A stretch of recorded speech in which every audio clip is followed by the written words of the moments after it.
Hello friends, welcome back to my channel. আজ আবার একটা নতুন রেসিপি নিয়ে চলে এসেছি। আমার আজকের রেসিপি হলো ভাত বা রুটির সাথে খাওয়ার জন্য খুব সুন্দর একটা ঢ্যাঁড়সের রেসিপি।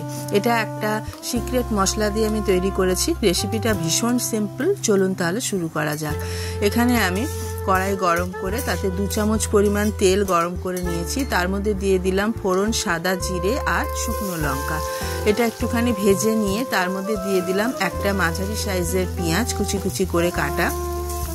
পেঁয়াজটা খুব ভালো করে আমি এখানে লাল লাল করে ভেজে নেব।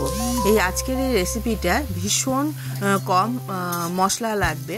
এর মধ্যে আমি দিয়ে দিলাম স্বাদ অনুযায়ী কাঁচা লঙ্কা। আপনারা যতটা ঝাল খাবেন সেই অনুযায়ী দেবেন।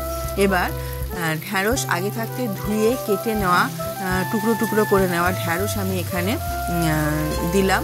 ঢ্যাঁড়সগুলো দেখুন খুব ছোটও কাটিনি, আবার বড় বড়ও নয়। এবার দিয়ে দিলাম পরিমাণ মতো নুন, হলুদ গুঁড়ো আর দিয়ে দিলাম ধনে গুঁড়ো। এই রান্নায় আমি জিরে গুঁড়ো দেব না, ব্যাস এটাই মশলা। আর তারপরে একটা সিক্রেট মশলা দেবো, দেখতে থাকুন। এবার খুব ভালো করে মশলাগুলো ঢ্যাঁড়সের সাথে আমি মিশিয়ে নিচ্ছি। এবার এটাকে ঢাকা দিয়ে আমি ভালো করে ভেজে নেব। দেখুন অনেকটা ভাজা ভাজা হয়ে গেছে।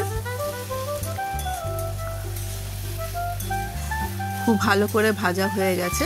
এবার আমি মাঝখানটা এরকম জায়গা করে নিয়ে আমি এর মধ্যে 2টো ডিম দিয়ে দিচ্ছি। আপনারা যদি ডিম খেতে না চান তাহলে ডিম ছাড়াও এটা করতে পারেন।